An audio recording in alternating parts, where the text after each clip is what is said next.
Hello people, my name is Maya. I've come here to share my own experience with my evil mother-in-law. This is the story of how my mother-in-law got her karma. I hope you enjoy this story and get some ideas on how you can deal with your mother-in-law. I and my husband Carter were all set to have a blissful married life. We loved each other very much and were already pretty set in our lives. While Carter worked as a software engineer, I was a stay-at-home wife. We had this arrangement because Carter earned enough for both of us, so we mutually decided that I won't be working. Instead, I would do all the house chores and eventually be a stay-at-home mum for our kids. My mother-in-law Joanna was not happy with this arrangement. From the very beginning, she had an extreme dislike for me. She left no chance to throw snide remarks at me and occasionally called me a gold digger. When she found out about our arrangement, she said, "Wait, what? Maya is going to be a stay-at-home wife? So this woman is going to sit around and get fat on your money?" "Mom, it won't be like that. She'll be helping out with other things." "I will be in charge of the house chores, Joanna." "Well, how would you even talk about me like that? You are a stay-at-home wife yourself." To that, Joanna had no answer.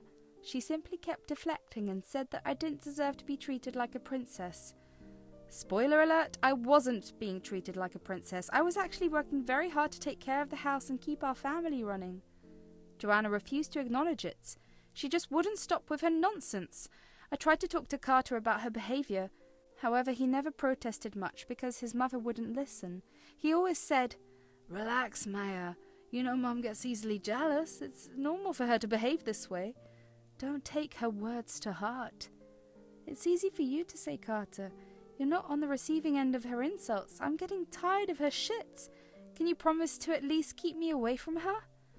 "Fine, you don't have to interact with her much. That way she won't get a chance to insult you." I was disappointed with Carter's constant disregard for my feelings. However, I understood that it was hard for him to talk down to his mother. I wish he had tried harder. Maybe it would have saved us a lot of trouble in the future. Besides, I thought staying away from Joanna would help me be at peace. Well, my peace lasted for only a year into our marriage. After our first anniversary, I found out that I was pregnant. Both I and Carter were happy, but didn't tell his family before the second trimester. I was having a risky pregnancy, so we wanted to wait before telling everyone. When we finally revealed the news, his family had a mixed reaction. They said, "Congratulations, Carter and Maya. Oh my god, this is such great news. I can't wait to be a grandfather. You two are going to be such great parents." "Thanks, Dad. We're really excited as well." "Carter, this child needs to be taken care of. You say Maya is having a tough pregnancy? I think I should move in with you a month before she is due. That way I can help her get some rest." "My mum also moved in with us when Joanna was pregnant with you. It does help to have an extra pair of hands. What do you guys think?" "That's a great idea, actually. I'm sure we'll appreciate the help." "Thank you for offering, Mum. It will be a huge relief to have you around. You can move in with us before our delivery." Carter happily gave his consent to let Joanna live with us for a while. Yes, without even consulting me, my husband made this decision right away. However, instead of blaming him, I was mad at Joanna. She purposefully raised the question in front of everyone. She knew Carter wouldn't consult me before answering and wouldn't say no in front of everyone. When I went home, I clearly expressed my concerns with Carter. I was pretty pissed off, but tried to have a normal conversation. I said, "Carter, that was rude of you to invite Joanna without consulting me. You should have given a neutral answer. You know we don't get along, and still you want to allow her to stay at our house." "You need to relax, Maya. Mum will be a great help at the house. The doctor needs you to rest. I don't want you working and stressing too much. Mum will help you out." "Your mum will be the one to stress me out, Carter. Why don't you understand that?"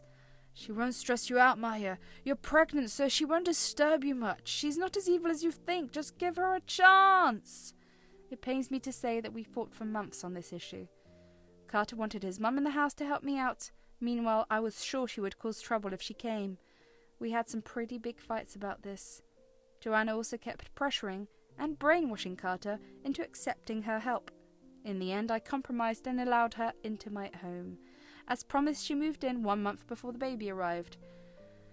Guys, I am not exaggerating even a little when I say that Joanna became a living nightmare. This woman was actually at the house to make me work for her. Yes, Joanna moved in so that she could make sure I was doing all the work alone. She was constantly on my butt, telling me to stop being lazy. Hell, she didn't let me rest for more than a few minutes. She said, "This is why I wanted to come here. I knew you would use your pregnancy to get out of your responsibilities. Look at you wasting my son's money and doing nothing.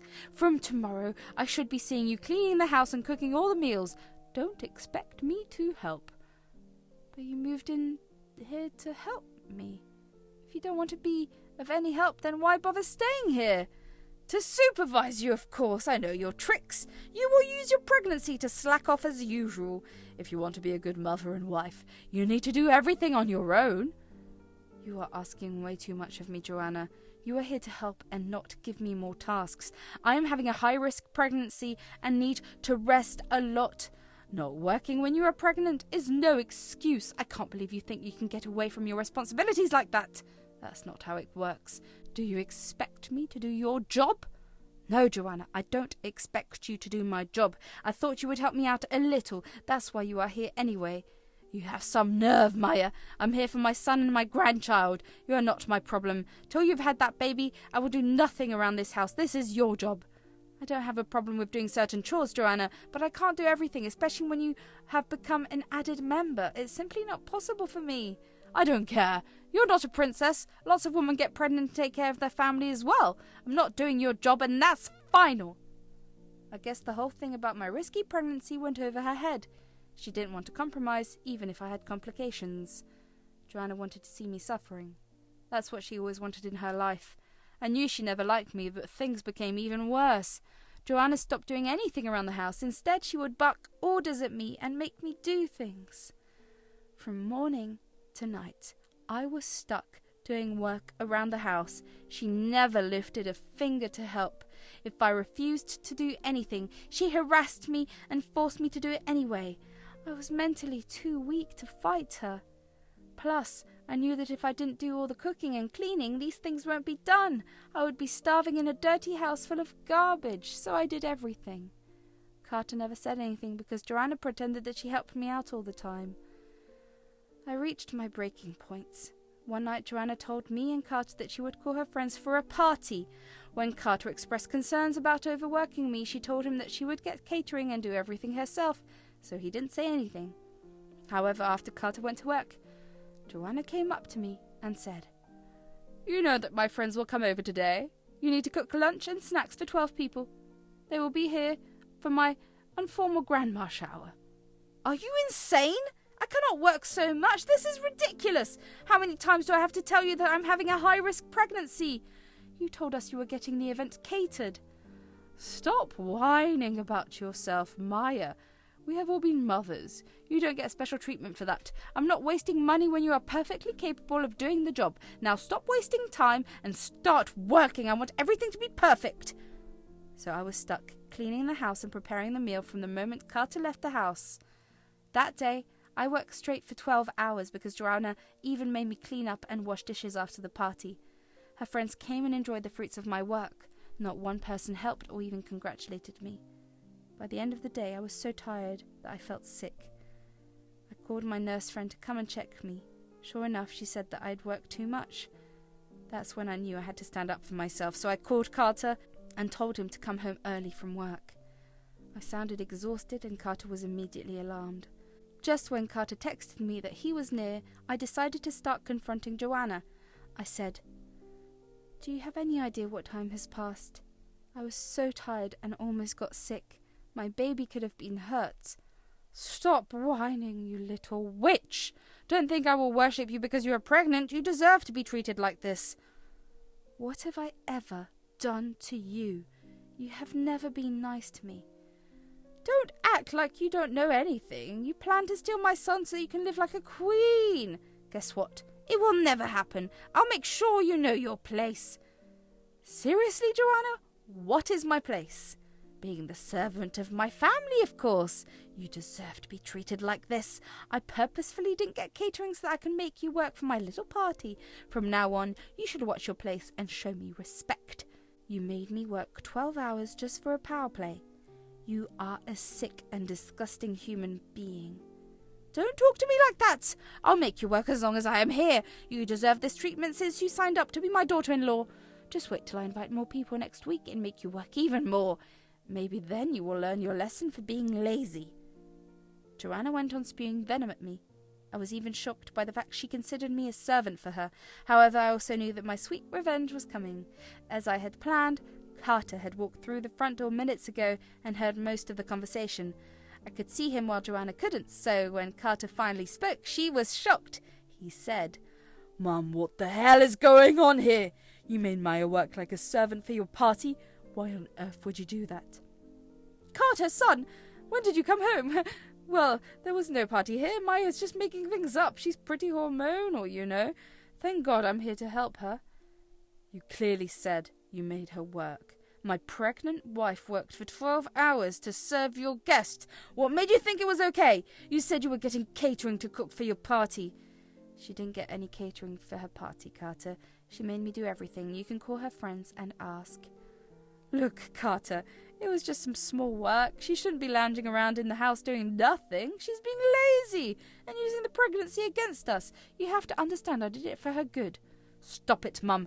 I've already had enough of your nonsense. You don't get to come here and decide what my wife should do. Hell, you had Grandma look after you when you were pregnant. You never lifted a finger back then." "Carter, that was different. Maya is a lazy woman. She needs to work for her family. You can't expect her to lounge around while I slave myself for her. She's already getting fat from sitting around. It would help her to lose some weight." "That's it, Mum. Get out of the house. I won't let you near my family again. You'll be banned from seeing our child, and we will go no contact with you." No, listen to me. You're overreacting. This witch Maya has you misunderstanding things. Don't let her destroy our relationship, Carter. Don't do this, please." Joanna kept begging and pleading with Carter to hear her out. She was shaking and going pale, and it felt like she was having a stroke. Carter simply turned around, walked into her room, and started packing her bags. Joanna tried to stop him, but he didn't listen. I didn't even have to do or say anything else. I simply enjoyed the show. Occasionally, Joanna would look at me and throw insults at me. However, Carter shut it down every time and in turn started to berate her. Soon Joanna was kicked out of the house with her bags. Carter called Rob to come and take her home. Rob was absolutely appalled by what Joanna had done. He came to our house and took away Joanna, who was still sobbing and screaming at us. We remained unfazed. When they finally left, Carter broke down and apologized to me. He said, "I'm so sorry for putting you through this. I had no idea she would betray me like that. If I had known, I wouldn't have allowed her here. Please forgive me." "It's okay, Carter. It's not your fault she did this." "No, I should have listened to you before. I brought her here even after you said no. This is my fault." "Carter, you thought she would help me out? I know she manipulated you into this. I was there when it happened." I didn't hold any grudge toward Carter. I knew that it was hard for him to imagine that his mum would be so cruel. He did apologize a lot and actively set boundaries with Joanna. Since Joanna was already blowing up his phone, the first thing he did was block her. I never blocked Joanna. She kept calling me names and wishing me harm. I kept all the texts and showed Carter from time to time. I didn't want to leave any space for her to be back in our lives. Carter saw everything and was adamant to protect me and our child. He also forwarded the text to his dad. Things got a little crazy when I was in the hospital for delivery. Joanna showed up and tried to force herself into the delivery room. We had alerted the staff about not allowing her, so they were ready. Apparently she made a huge scene and was promptly kicked by security. Rob was allowed to visit us, so he actually got to meet the baby. I gave birth to a healthy baby boy, and currently we are doing pretty well. Around the time I brought my son home, I ended up blocking Joanna from my phone. Rob showed up at our house a few days later. He looked distraught, and we were worried about him. When he came in and sat down, he said, "I came here to talk to you guys. There's something important you should know." "What is it, Dad? Tell us immediately. You look distraught." "I decided to divorce your mother. I am done with her. After everything that's been happening, I don't think I can stay with her." "Are you sure about this, Rob? I mean, she is a bad mother-in-law, but that doesn't mean you should divorce her." "I've thought about it a lot, Maya. Joanna has always been this way. She has been super selfish all along. We had many fights about her behavior. She has been escalating her behavior recently, and it hasn't been sitting well with me." If you think it's better this way, then so be it. I will support you no matter what. I'm done with Mum anyway. There is no way she's coming near our family again. We supported Rob and offered him a place at our house. He refused, but said he will visit daily to help us out and check on the baby. Rob did end up separating from Joanna. She went absolutely ballistic and showed up at our house to shout at me. She never got inside, but stayed on the porch and shouted threats at me. We called the police on her and filed a restraining order. Having a newborn was exhausting, and we simply didn't have the energy to deal with Joanna anymore. Since the whole incident, it has been several months. Joanna and Rob have almost finalised their divorce. Joanna is still being salty about everything, so the divorce proceedings are taking time. Turns out Rob owns their house and she can't claim it due to a prenup. She did try to show up at Carter's work, begged him for a place to stay. Carter simply called security and told them to escort her out. Turns out Rob gave her a month's notice for eviction. She thought he was bluffing, so when she was finally about to be kicked out, she went to Carter for help. I guess she was counting on Carter to look after her. Thankfully, my husband grew a shiny spine and didn't bend to her demands. Joanna even dared to show up at our house when Carter wasn't there. She came to the door and said, "Maya, please, I know you can hear me. Please help me reconcile with my son. He isn't ready to hear me out. I'll be becoming homeless very soon. I need your help." You have some nerve showing up at our house. I will never forgive you, Joanna. You're just getting your karma. There is no use begging me. Just forgive me this time. I'm sure Carter will forgive me if you do. I need your help. I stopped hearing after that.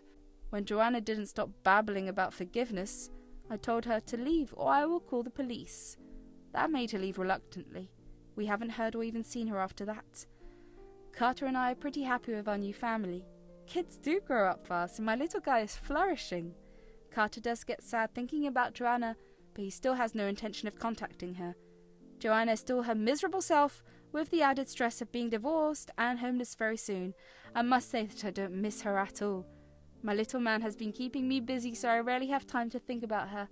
Hopefully, Rob will divorce her soon and Joanna will be out of our lives for good.